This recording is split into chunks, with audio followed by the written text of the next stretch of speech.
Il faut aimer être un marin, naviguer, bon, c'est ça, pour être dessus. Ce bateau qui, après 65 ans, continue à vivre, c'est quelque chose de magique, voyez, pour les populations. Il n'y a aucun bateau en Afrique aujourd'hui qui a 65 ans. C'est un bateau, il est mythique, mais également qui m'a marqué. Bou El Mogdad, le bateau de mes ancêtres.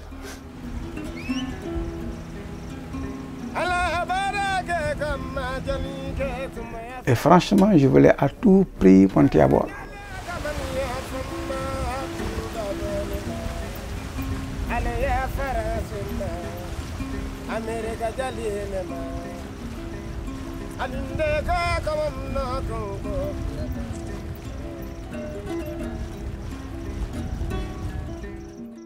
Quand le bateau était revenu à Saint-Louis, tout le monde était ému de vous revoir le bateau.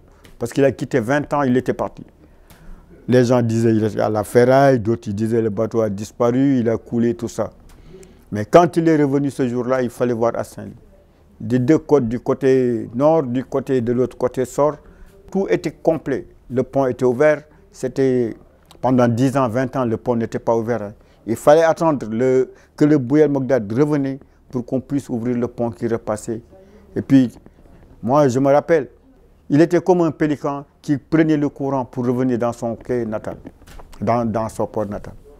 C'est ça qui m'a vraiment frappé ce jour-là.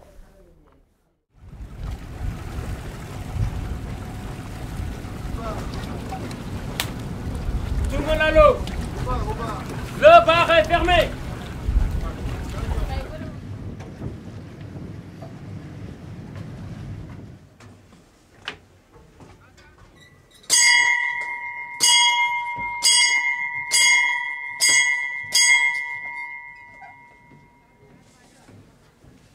Voilà.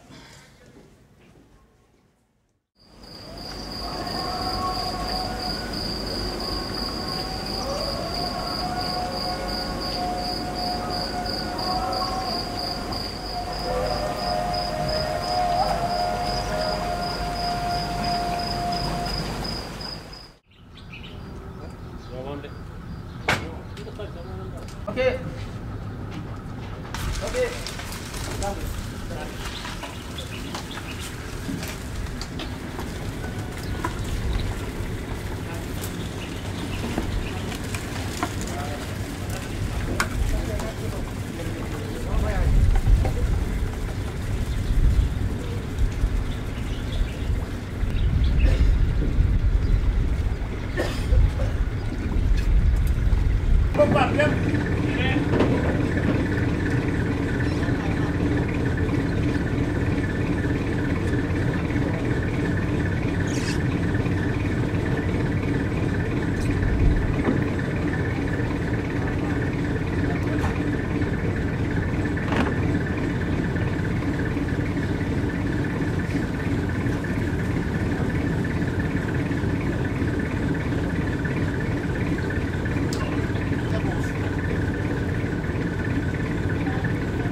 Il y a plein de bras de fleuve qui longent de gauche à droite. On se réfère à la carte. C'est en fonction de ça que j'ai réussi à naviguer. Faire très attention. Il ne faut pas toujours croire que le bras le plus large, c'est toujours là où on doit aller. Après, on s'y habitue, mais au départ, c'est pas facile de naviguer là-dedans.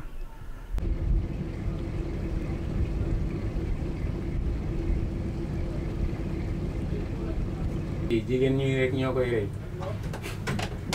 soo seetee léegi jigéen moo ko wax.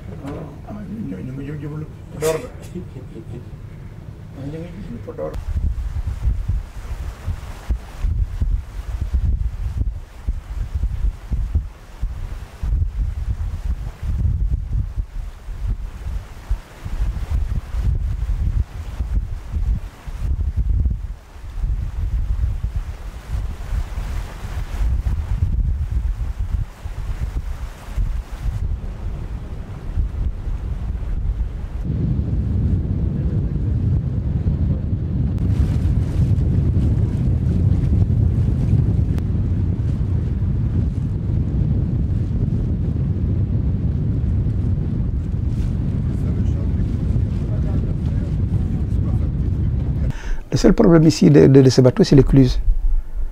L'écluse fait 13 mètres et le bateau fait 10 mètres. Donc quand vous avez du vent de travers, il n'est pas très manœuvrable.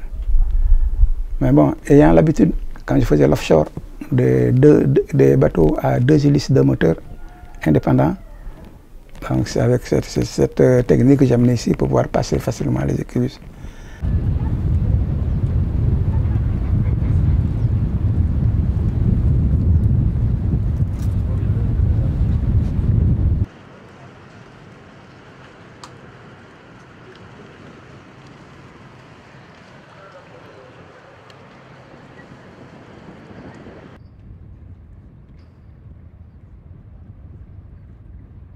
Ici, c'est un bateau fluvial à fond plat, c'est une savonnette. Et il bouge tout le temps. En plus, le bateau a un très grand fardage. Il cale 2,50 m et avec un tirant d'air de près de 15 mètres. Et il y a tout le temps du courant, du vent. Donc, il n'est pas facile à manœuvre. Mais bon, on fait avec les 2 moteurs. On réussit quand même à le maintenir en place.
Je suis professeur d'anglais et d'espagnol, mais un militaire de carrière. Et je m'intéressais beaucoup à l'histoire, surtout que j'avais constaté que ceux qui guidaient en général, c'était des animateurs de groupe. Un guide doit être un ambassadeur de son pays pour les autres qui viennent partager la même histoire. Et je me suis lancé comme ça depuis les années 87.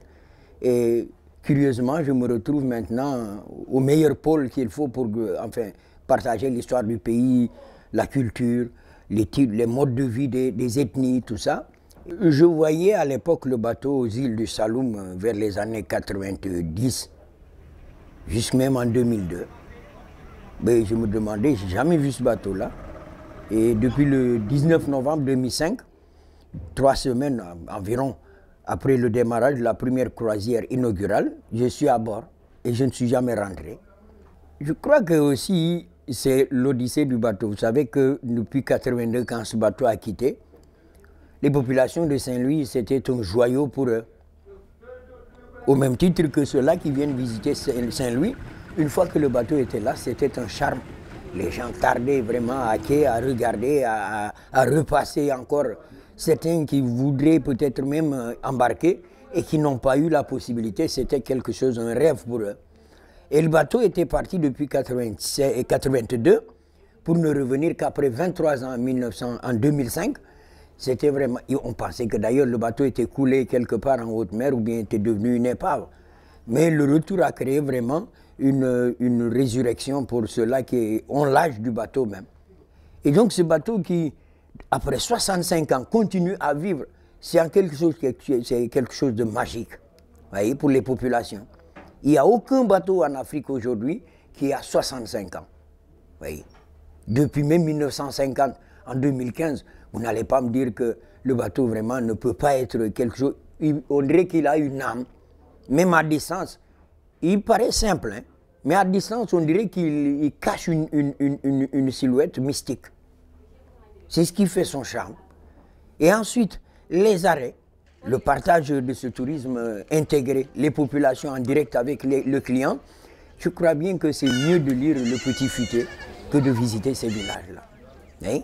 Quand vous entrez en contact direct avec les populations, vous vous imprégnez de leur vie, vous savez comment ils vivent, parce qu'on entre même certains nous invitent dans leur chambre. Ben, il n'y a pas meilleure connaissance de l'autre que l'approcher. Voilà. Pour mieux également évaluer cette population, souvent dans les villes comme dans les pays, vous vous référez au physique des enfants.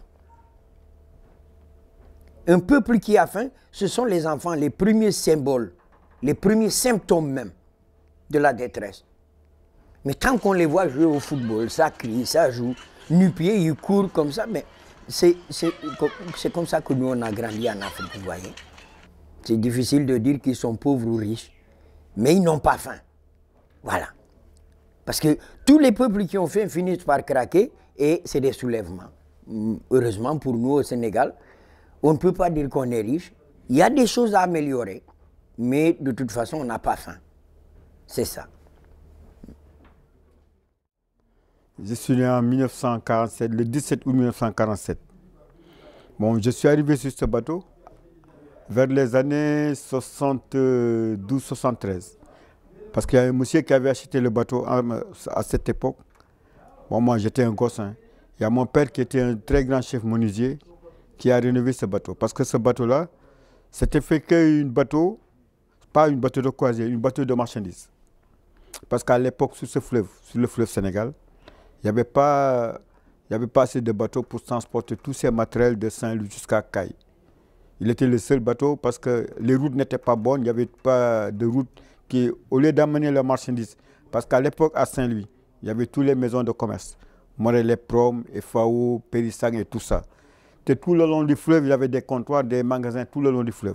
Pour ce ravitaillement, il n'y avait que ce bateau, le seul qui pouvait amener tout, transporter tout ce marchandise-là jusqu'à Caille. Bon, quand le monsieur là, il a acheté le bateau, il a transformé, c'est mon père qui a fait toutes ces transformations dans ce bateau. Moi, j'étais gosse à l'époque, j'avais 18 ans. J'ai vécu avec lui, j'ai travaillé ici. On venait le matin à partir de 7 h jusqu'à au moins 11 h du soir à l'époque. Quand on a fini de faire le bateau, quand on a fini de faire tous les travaux, son propriétaire, il a dit que je reste à bord. Moi, j'étais gosse, je ne voulais même pas rester à l'époque, parce que j'avais d'autres choses à faire. Mais lui, il tenait coûte que coûte pour que je reste sur ce bateau. C'est comme ça que je suis arrivé ici. J'ai fait presque 50 ans maintenant à bord de ce bateau. Je suis le plus vieux, le plus ancien de ce bateau. Bon, à cette époque-là que je vous parle, tous les cabines confort que vous voyez sur ce bateau, c'est moi qui les ai transformés pendant l'hivernage. Je n'ai pas de vacances, je n'ai pas de congés, je n'ai rien. Déjà, je suis à la retraite. Ça fait bientôt 15 ans que je suis à la retraite. Mais le propriétaire, Jean-Jacques, il ne veut pas me lâcher. Je suis du matin au soir, 24 h sur 24. Je ne peux pas vivre nulle part maintenant que ici. J'ai ma femme à la maison, mes enfants, mais je ne peux pas rester à la maison. Là, même si je ne fais rien du tout ici, il faut que je sois présent sur ce bateau. C'est ça qui est... J'ai essayé de partir, de laisser, d'abandonner, d'arrêter quoi. Je l'ai fait la première saison quand le bateau est venu à Saint-Louis, en 2005. J'avais dit, bon, maintenant j'ai assez souffert sur ce bateau, je vais arrêter. Mais le bateau est parti en croisière, c'est resté une saison. Mais la première saison, quand le bateau est parti sans moi, quand j'étais chez moi, j'étais en train de dormir chez moi, j'entends le klaxon du bateau, je me suis réveillé brusquement. Je me suis retourné encore sur ce bateau. Depuis lors, je suis resté comme ça. J'ai grandi ici, j'ai tout fait ici. Je suis un polyvalent. Des fois, je suis à la machine, je fais la menuiserie, l'électricité, partout. Le bateau, il le connaît comme sa propre main. Un tuyau qui est branché quelque part, il vous donne où est-ce qu'il se termine. Un fil conducteur électrique qui ne va pas, il vous dit, ben, débranchez tel ou tel, il faut desserrer ça et ça. Il connaît le bateau comme sa propre main. Même les moteurs.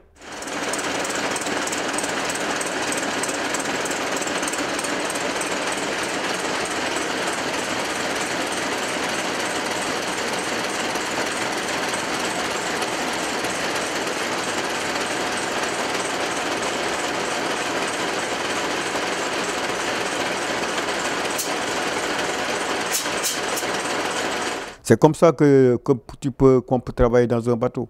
Il ne faut pas dire, moi, je suis mécanicien, je reste uniquement ici. Ou bien, je suis électricien, je reste que faire ça. Il faut être un esclave du bateau pour l'aimer. Si tu ne peux pas être un esclave sur ce bateau, tu ne peux pas rester longtemps.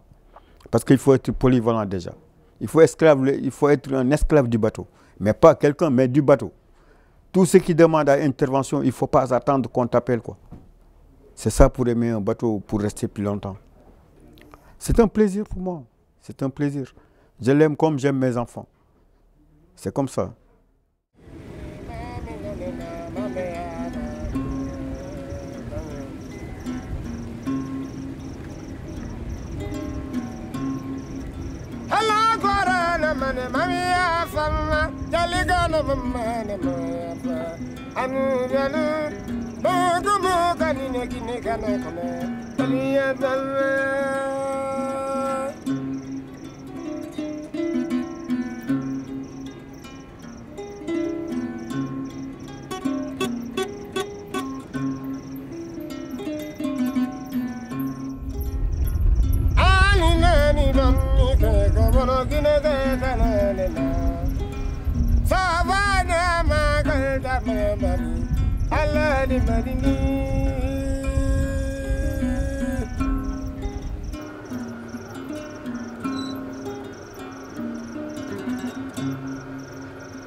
Mon nom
c'est Adama Diop, je suis responsable des croisières du bateau Bu El Mogdad. Nous sommes une équipe très soudée, comme vous avez pu le constater. Quand j'ai besoin de quelque chose, donc directement, je peux venir voir telle personne pour lui dire que je veux telle chose. Même si ce n'était pas lui qui devait le faire, il va le faire sans rechigner, sans contester ni rien. On a une très grande équipe d'équipage. On touche le bois, mais on n'a jamais eu de problème. Ça va. Pour l'instant, depuis que moi je suis arrivé ici, je n'ai jamais eu de problème avec quelqu'un ici. Rien du tout. On est bien, on s'amuse. On est bien, c'est notre maison ici. Deuxième maison.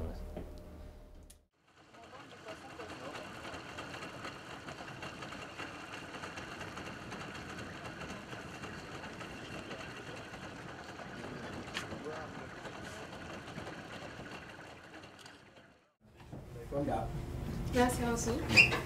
Bonsoir tout le monde. Donc à chaque soirée du commandant, on en profite pour présenter l'équipage. Et on commence par l'équipe de la cuisine. J'espère que vous avez eu à apprécier ce qu'ils ont préparé pour vous ces derniers jours.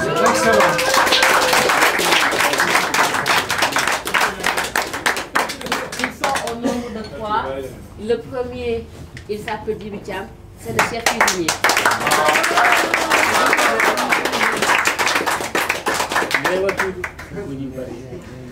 Djibi est assisté par Moustapha Touré. Donc demain, il y a atelier de cuisine. Ce sera du riz au poisson, le plat sénégalais. Donc si vous voulez y assister, oui, le Thieboudienne, la cuisine est grandement ouverte. Merci. Donc la troisième personne à la cuisine, lui, il s'occupe essentiellement de l'équipage. Il s'appelle Mikali.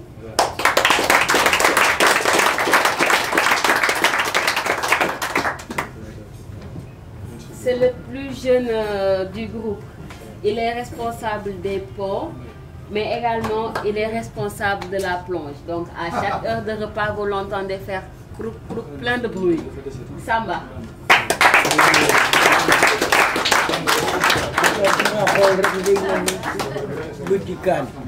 Il est mécanicien.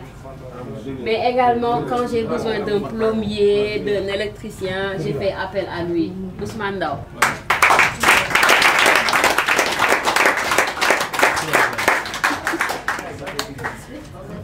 Ousmane est assisté par Ibou, il n'est pas là, c'est son graisseur. Applaudissements pour Ibou Ndiaye.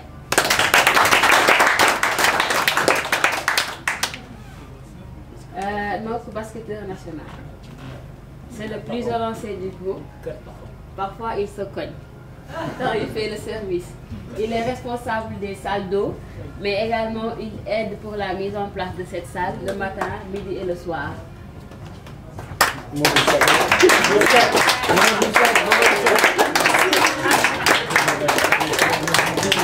Des fois, on est bloqué. Voilà, je me demandais où est-ce qu'il était. Vous ne l'avez pas encore vu parce qu'il est tout le temps à la buanderie. Il est tailleur de formation, donc c'est lui qui confectionne les tenues pour l'équipage. Bamba.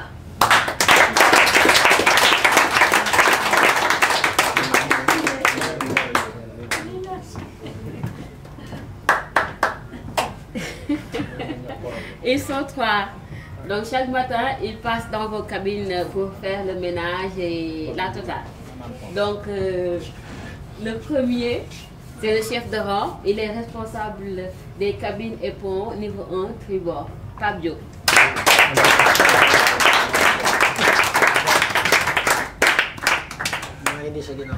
Ah, viens là. Il se cache tout le temps. Oui, il se cache tout le temps. Il est discret. Il passe dans vos cabines sans faire de bruit. Il fait son travail et il s'éclipse. Il est responsable des cabines et ponts niveau 2. Ibou Diop.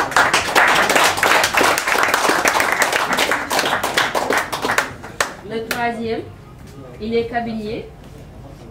Il est responsable des ponts niveau 1 côté bâbord, mais également barman dans cette salle lors des déjeuners et du dîner. Albouri Ndiaye.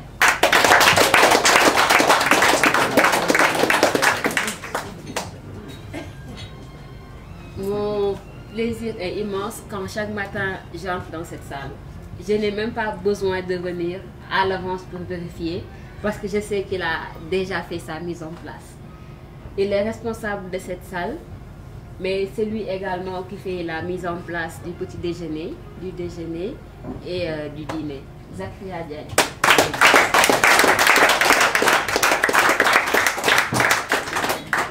Il est veilleur de nuit, mais c'est lui qui s'occupe de l'entretien de la piscine, mais également des appartements du commandant. Parfois, vous le voyez aussi au bar, qui est le petit bar. Samba Thioune.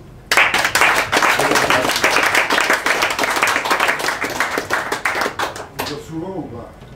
Oui, très souvent, je dirais. Et l'autre, animateur. Mais également, il sait rendre danseur, voilà, animateur, danseur, excellent barman. J'appelle Petit Bar.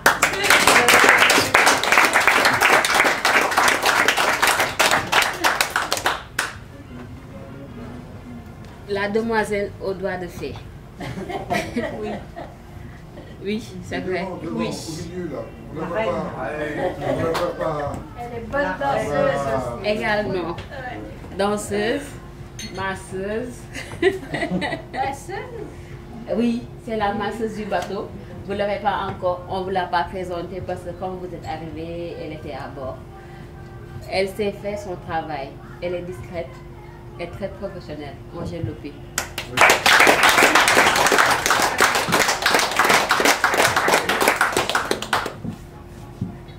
Autour de Mr. Google. À chaque fois, je me demande ce qu'il ne sait pas. Il est historien, géographe, militaire. Il est tout en fait. Oui. Ponctuel. Polyvalent. Polyvalent. Voilà le mot. Voilà. Il est guide sur ce bateau depuis 2005. En ce moment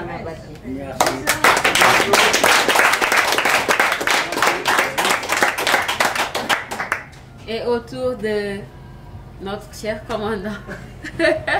Commandant Goudiaby.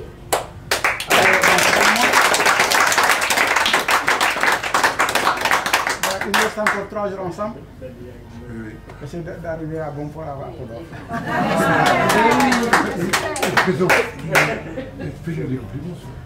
Bon ben, on a eu, en 11 saisons, il y a eu, je ne sais pas, une quinzaine de directeurs et directrices de croisière. À chacun ses humeurs. Des fois, certains vous leur dites bonjour le matin. C'est comme si vous aviez mis du feu à une poudrière.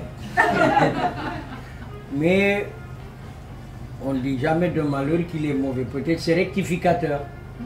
Elle nous est venue depuis également 2 ans. Mais s'il faut juger l'homme à la place qu'il faut, je crois qu'elle a mérité plus que vraiment ce qu'elle est en train de faire. Ponctuelle. Même attachée attentivement aux clients qui demandent une chose ou une autre. Et aussi, elle est très attachée à ce que le travail marche bien. Heureusement qu'elle a un équipage aussi qui sait faire son travail même sans qu'elle parle. Adama, je ne peux pas dire plus, mais merci d'être venu nous secourir des mains des autres. Voilà, Adama Diop.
Tubaba kabani ne fani ke kola la ni ne buel